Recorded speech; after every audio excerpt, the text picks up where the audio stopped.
Dili na bidyuhan ka ni Bitman. Sige na, hapos yun. O, palayo, palayo. Kamay ko pa ng tungod. Uy, ayaw, brooks lang kayo mag-awak mo. Tanggal pa din. Sundangon na ng gabak. Sundangon pa din. Oh, nasa. Sumay ba? Sumay ako ah. Sumay ako ah. Putol ko. Kanya, wala. At kino. Bahaw, arsin. Sumay ko di ma. Malayo, uy. Palabot. Ginoo ko. Pati yung ulo yan. Na, Ikaw sundang. amping jud. Hindi, ako na lang yabas po na. Usap ko na usap. Sampay na naman unang usap ka. Punuan ba? Punuan. Oh, mana? Halina. Doon sa bakaw. Ah.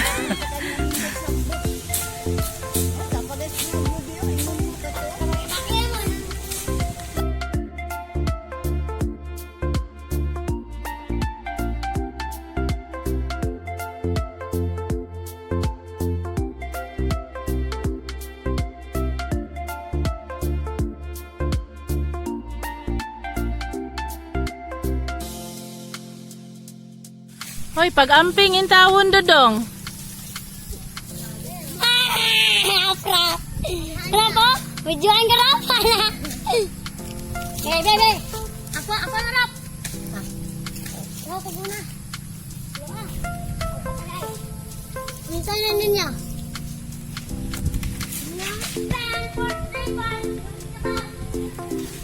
Ala, sige ko ana.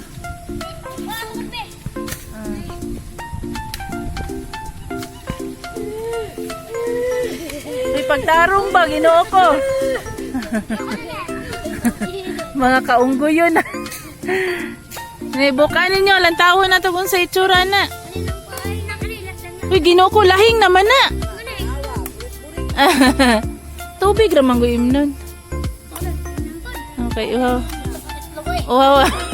Agoy, ang itlog ni Rap-Rap. Napisat. Ginoo ko.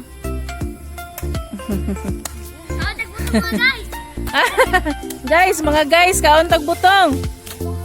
Na. Mga guys. Na mga guys.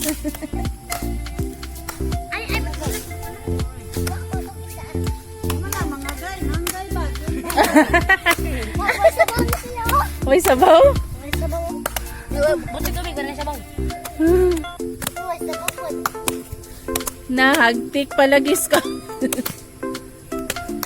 Nahagtik.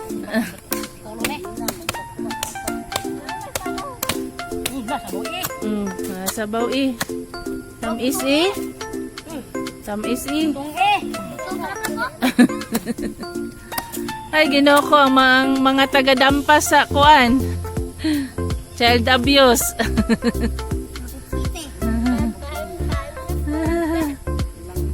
Naunsa ang mga dato karon? Sige nagtulog-tulog.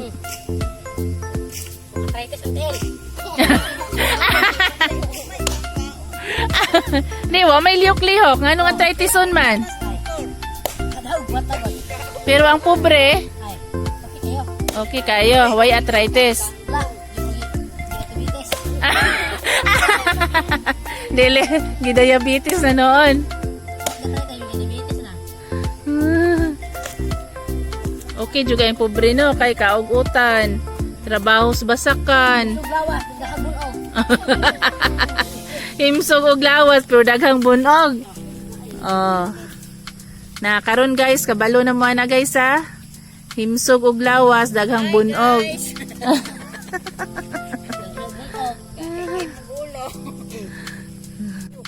Si Maroy. Atong una, pobre sila. Pobre sila, ito nagapos sila, trabaho yung busa ka ng itim. No jud.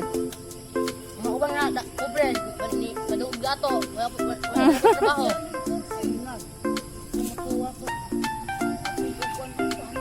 Mga apre, bakit ka na? Bala, nakarap, may naiyo dato ba? Naiyo dato. Daog sa sitre. Bala yun, butas, bala lagi. Oo. Tamis, sige, na gani, tamis. Tamis? Oh. Yes. Tamis kayo! Tamis kayo. Open na siya. Pero ang mga dato karon, gatulog-tulog ragyod. Labaw ko, tamis na ninyo ba?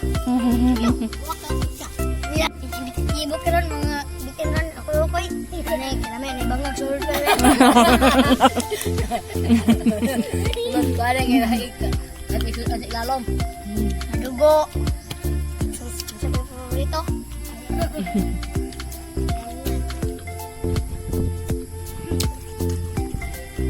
Nagbarinda mi og lubi guys. Pakita na ba na ako na sa YouTube? Na-apel ka guys. Kaya kami naglabi matay.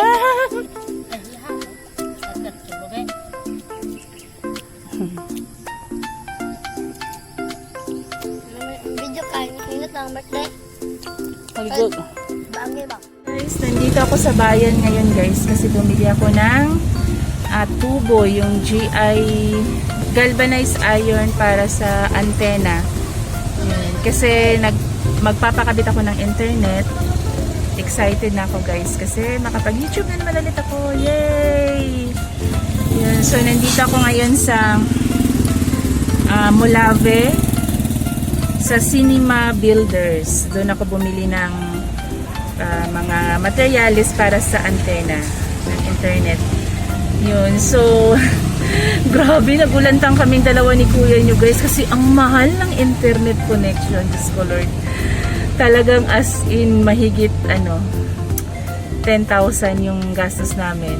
Pero okay lang, importante palagi kong machat-chat si husband ko. Yay! Kasi lagi na lang putol-putol kapag nakadata ako. Sobrang iksi lang yung usapan namin. Nakikita ko siya, sobrang bilis lang. Kasi wala ng signal, tatakbo pa ako sa garden, ganyan. So ngayon, excited na ako.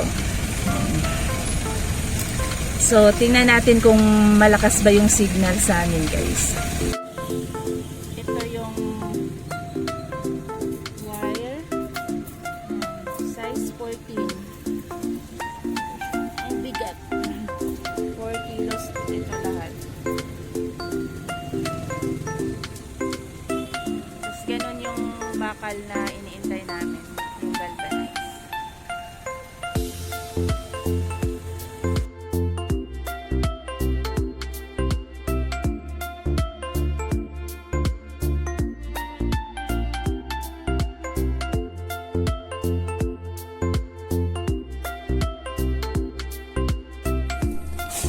Yun na yung nagkakabit ng wifi. Kinakabit mo na yung tubo. So, 3 tubo yan guys. Pinagdudugtong nila. Excited na ako guys. Magkakaroon na kami ng internet, wifi. Yay! Malawag tanghangin.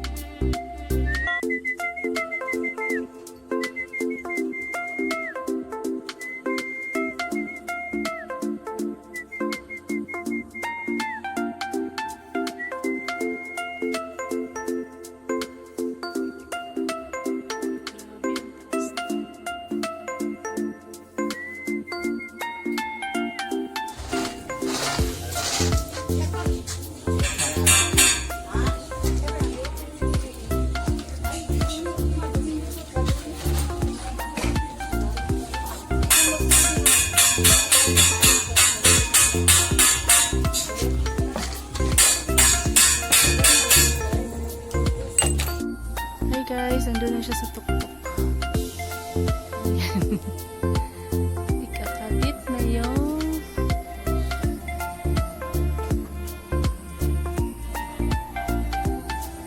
buhis buhay na trabaho.